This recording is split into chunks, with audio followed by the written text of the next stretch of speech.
Menteri Luar Negeri Retno Marsudi dalam pertemuan virtual dengan negara-negara anggota BRICS, Brasil, Rusia, India, China, dan Afrika Selatan menyerukan upaya bersama untuk melindungi hak pembangunan setiap negara.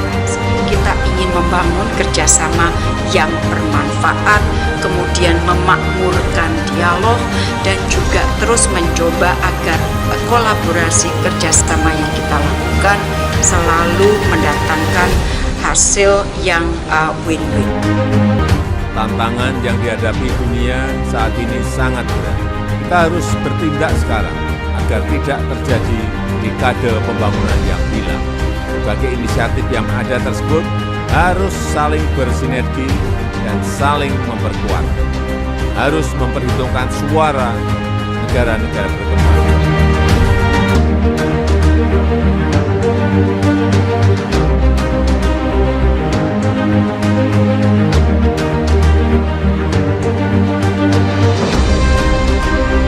Indonesia menjadi salah satu dari 14 negara undangan. Momentum ini kemudian menagih kembali tindak lanjut perihal kemungkinan bagi Indonesia untuk bergabung menjadi anggota BRICS. Sejak 2022, BRICS memang sudah menyampaikan akan memperluas keanggotaan mereka guna membuat organisasi ini lebih inklusif. Beberapa negara yang mereka klaim telah berminat untuk bergabung adalah Indonesia, Turki, Arab Saudi, Mesir, dan Argentina.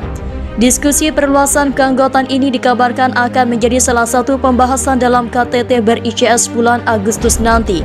BRICS dibentuk pada 2009 oleh kelima negara anggotanya, yang menurut Dana Moneter Internasional atau IMF merupakan negara-negara yang berpengaruh signifikan di kontinennya masing-masing dan tengah mengalami pertumbuhan ekonomi yang pesat.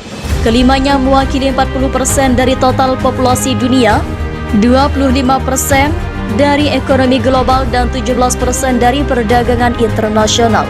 Dalam konteks ekonomi global, BRICS bahkan melampaui Group of Seven atau G7 yang terdiri dari negara demokrasi maju, Amerika Serikat AS, Inggris, Kanada, Jerman, Perancis, Italia, dan Jepang. Data IMF menunjukkan bahwa pada 2022, total gabungan pendapatan domestik bruto atau PDB BRICS mencapai 22,5 triliun dolar US, sekitar 335.748 triliun rupiah, melampaui total PDB G7 yang berada di tingkat 21,4 triliun dolar US pada tahun yang sama. Negara BRICS kini telah menjadi pemain penting dalam mempengaruhi pertumbuhan ekonomi dan konteks politik tatanan global. Namun bagi Indonesia, keputusan untuk bergabung dengan BRICS harus melampaui berbagai pertimbangan, yang tentu saja tidak mudah. Kesesuaian ideologi dan sistem politik, kapabilitas ekonomi, serta dampaknya terhadap hubungan Indonesia dengan negara-negara barat harus dipertimbangkan secara matang. Selain itu, beberapa tantangan dan tekanan akan Indonesia hadapi jika bergabung dengan BRICS. Tak bisa dipungkiri bahwa negara BRICS kini pemain penting bagi masa depan kerjasama global dan jelas membawa kemungkinan untuk menggeser pemain utama ekonomi global yang kini masih didominasi oleh Barat.